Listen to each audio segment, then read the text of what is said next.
And if you want to know who I think is going to be the most likely victim, it's you.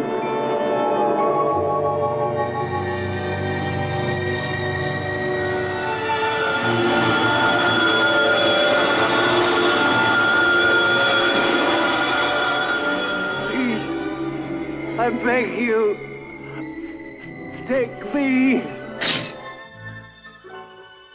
Hell, Victor. Where did you get that? I stole it from the anatomy class.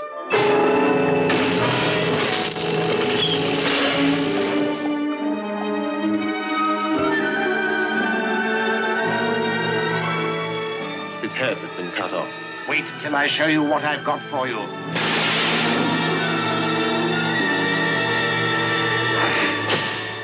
Said, write it. If we like it, we'll pay you for it. And so I wrote it, and they liked it, and they paid me for it. And I suddenly realised I could make more money in 5 weeks writing a script than I could make in a year being a production manager. Believe it or not, it was a Christmas offering, and my strange obsession with these two movies began. Everything that Frankenstein did was impossible, so therefore he was creating things that couldn't be created by man. But today, now that this dear fellow has taken over, these things can be done. Do you think you could wear that for us? I've tried it on myself, I look like a human condom.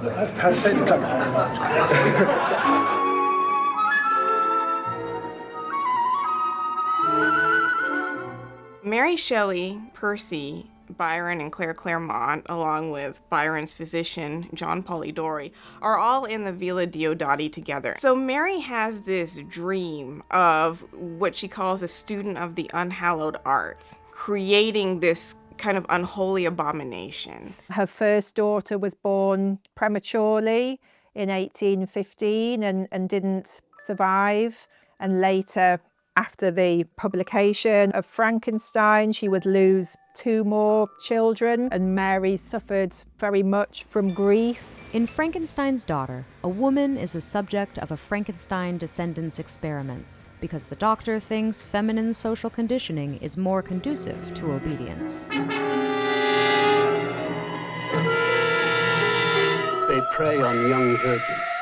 One feast, one bite of their fangs. And now is the time for their return.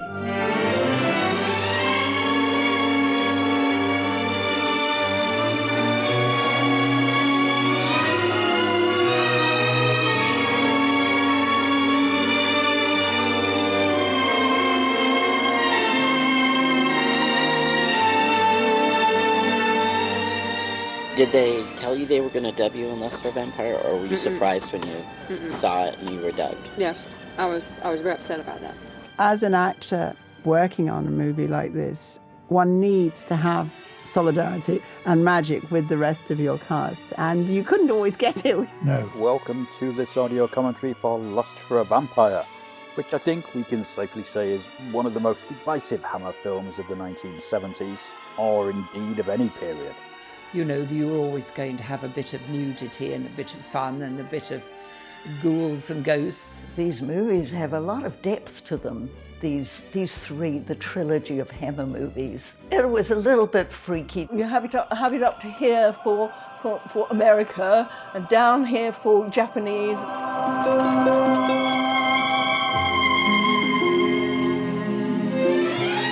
Le Fanu's personal and private life is a very complicated thing. He was known popularly in Dublin as the Invisible Prince because he was quite a recluse. As time goes on, as the world changes, as the way people think about certain things change, their interpretation of the text might be quite different than the author imagined it. While she may look like a young, innocent girl, Mircalla, the thinly disguised Carmilla, brings with her centuries' worth of sexual knowledge. Venite Lucifer!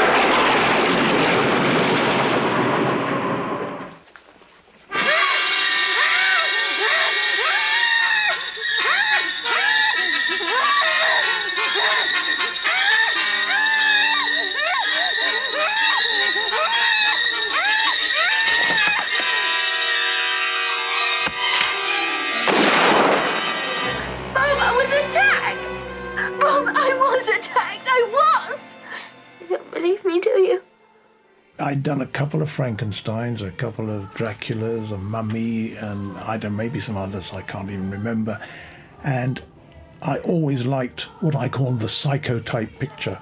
It was one of those cases of a film company just picking the right time for something to happen. Even though Hammer films were cheaply shot, they don't always look cheap. They used to get the best people in. Maybe it would have been appreciated more by audiences if it wasn't a Hammer film and didn't have that baggage. But upon closer inspection, there is something decidedly slippery about Fear in the Night that makes it a far more intriguing exercise in genre filmmaking than it might first appear. Do you like tying knots and things, Mrs. Heather? Oh, I don't know. I've never really tried.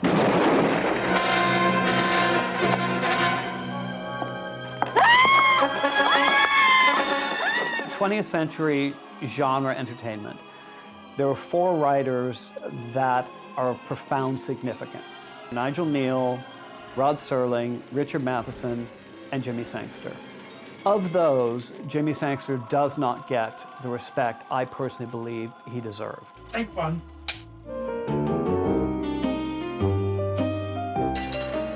It just so happens I have a little memento here from Taste of Blood of Dracula. Jimmy and my dad were just best mates. They talked to each other all the time, like every day. You know, on Sunday, we'd have these big Sunday lunches. Well, there's only 3 bottles of wine on the table. That was small. Yeah. This is Ralph's 50th birthday in Venice. And a year later, he was dead.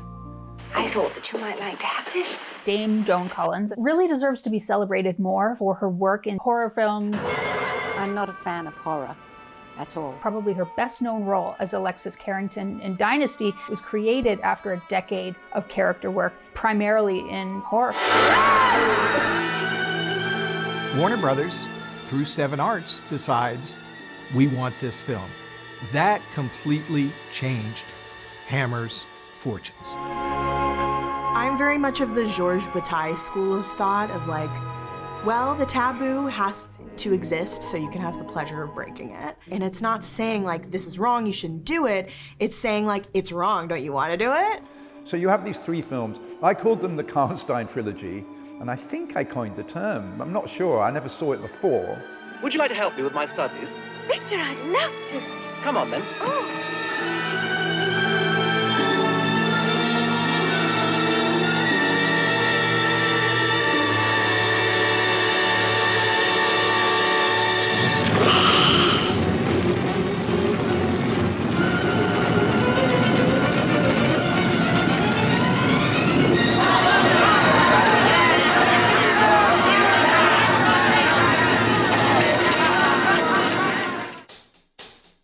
Our dad had directed a film called The Wicker Man. But to me, it was always the film that f***ed up my family. This f***ing film has been responsible for so much damage. I don't frankly know if I can carry on with this. It's dredging up too much bad juju.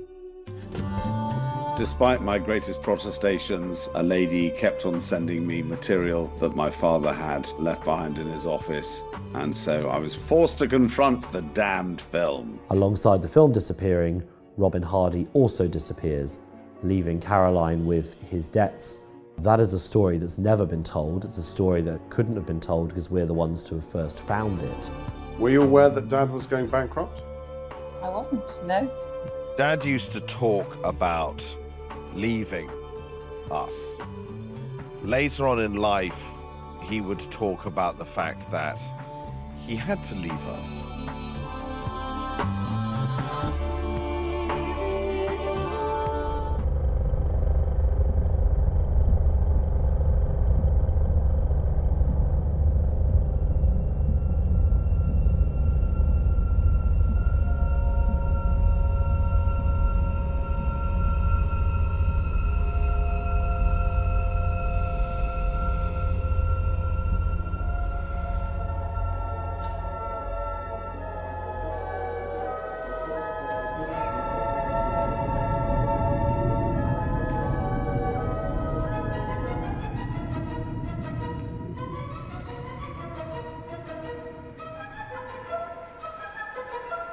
L'obéissance est le seul chemin qui mène au bonheur.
wondered what it would be like to be someone else.